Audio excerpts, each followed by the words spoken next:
L'horizon du myope ne mène jamais loin. L'immobilisme accentue plutôt les retards en termes d'infrastructures. Mais depuis 10 ans, les routes et les ponts sont venus casser tous les lieux communs. Et pourtant, le moteur de la construction n'a pas été bridé. Les voies de connectivité au péage couplées aux aménagements sur la RN1 propulsent à nouveau les engins de terrassement dans le décor. Sur la nationale, un lot de passerelles piétonnes est en édification. Les poutres seront placées incessamment. Au total, on va en mettre 7 sur la RN1, entre Sips et Kër Mbaye Fall. La pose des poutres va démarrer en décembre et maximum en janvier, on pourra terminer tous les passerelles. Après s'être fait expliquer l'évolution des travaux, le ministre d'État lui-même est allé détailler leur portée aux bénéficiaires. À Kër Mbaye Fall, tant qu'on ne faisait rien, chaque jour, il y avait au moins un accident.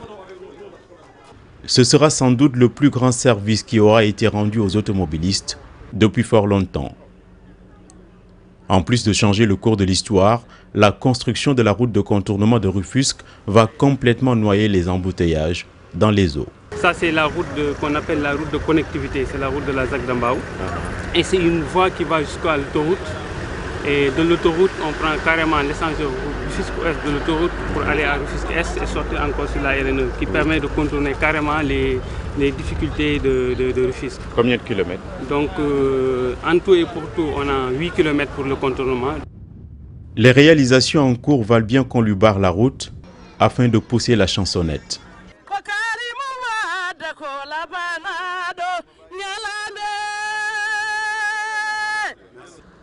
Sur les chapeaux de roue, suivis de près par caméra et micro, par endroits, en rase campagne, la visite donne à voir des projets reliés au péage est vachement important.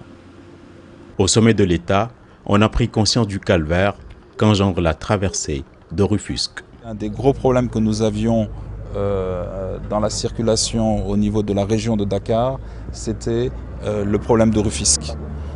Des millions de Sénégalais quittant Dakar ou voulant se rendre à Dakar sont dans les embouteillages, perdent beaucoup de temps et vraiment le président a mesuré toute la souffrance des populations et nous a instruit d'accélérer le programme de contournement de Rufisque.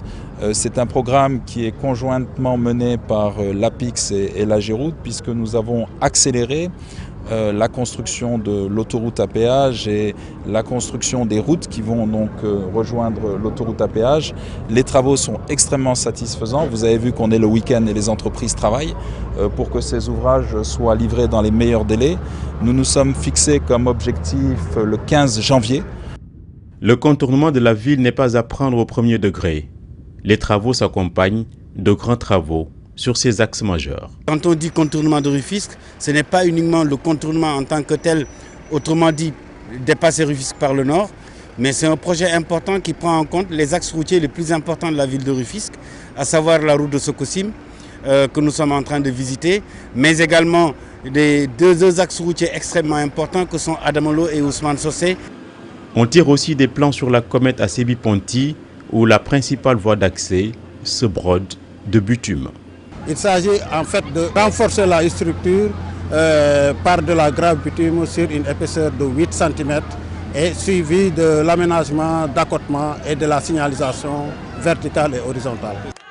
La population l'a bien compris, il ne s'agit ici nullement d'enfumage. Vraiment, c'est un ouf de soulagement. On est soulagé. Toute la population de Ponty, je ne dis pas population de Ponty, mais je dis toute la commune de Diamniadio. Sous nos cieux, le petit bout de la lorgnette, c'est bien fini.